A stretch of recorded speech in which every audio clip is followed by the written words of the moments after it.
বিএনপির ভারপ্রাপ্ত চেয়ারম্যান তারেক রহমান বলেছেন, নির্বাচনের যত দেরি হবে ষড়যন্ত্র তত বাড়বে। সাবেক স্বৈরাচার দেশি বিদেশি প্রভুদের সঙ্গে মিলে ষড়যন্ত্র করেই চলেছে। তাই দেশ ও মানুষের অধিকার প্রতিষ্ঠায় দ্রুত নির্বাচনের কোনো বিকল্প নেই। চুয়াডাঙ্গা টাউন ফুটবল মাঠে জেলা বিএনপি সম্মেলনে ভার্চুয়ালি যুক্ত হয়ে প্রধান অতিথির বক্তব্যে তিনি কথা বলেন।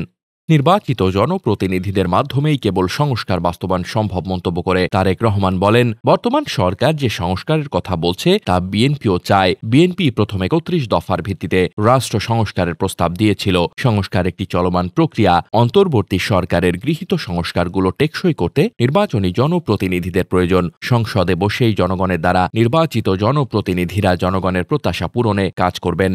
বেশি সংস্কার করতে গিয়ে নির্বাচন করতে দেরি হলে ষড়যন্ত্রকারীরা সুযোগ নিতে পারে বলেও মন্তব্য করেন বিএনপির ভারপ্রাপ্ত চেয়ারম্যান। তিনি বলেন, জনগণের অভ্যুত্থানের মাধ্যমে স্বৈরাচারকে হটিয়ে দেওয়া হয়েছে, যার বিরুদ্ধে দেশের লক্ষ কোটি মানুষ এক যুগের বেশি সময় ধরে আন্দোলন করেছে। সেই স্বৈরাচার কিন্তু বসে নেই, তাদের দেশি বিদেশি প্রভুদের সঙ্গে মিলে ষড়যন্ত্র করেই যাচ্ছে। একমাত্র একটি নির্বাচনের মাধ্যমেই সম্ভব ধীরে ধীরে দেশের সমস্যাগুলোর সমাধান করা।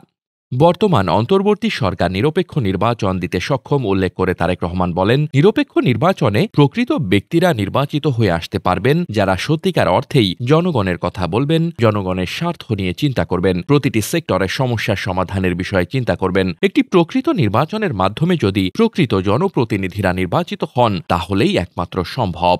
দলীয় নেতাকর্মীদের উদ্দেশ্যে তারেক রহমান বলেন, দেশবাসী বিএনপিকে দায়িত্ব দিতে চায়। দায়িত্ব নিতে হলে দায়িত্বশীল ভূমিকা পালন করতে হবে, নিজেকে যোগ্য করে গড়ে তুলতে হবে। আজ সবাই মিলে প্রতিজ্ঞাবদ্ধ হই, আমরা যেই পর্যায়ের নেতা বা কর্মী হয়ে থাকি না কেন, সবাই দায়িত্বশীল ভূমিকা পালন করব। আপনাকে বুঝতে হবে আপনার কাছে আপনার এলাকার মানুষের প্রত্যাশা কি এবং তা অনুধাবন করে কাজ করতে হবে।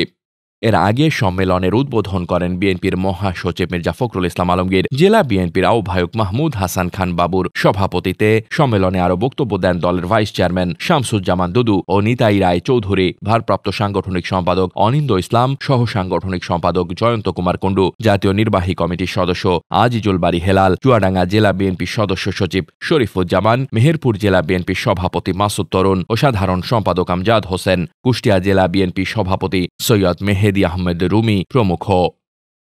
ডেস্ক রিপোর্ট, বার্তা বাজার।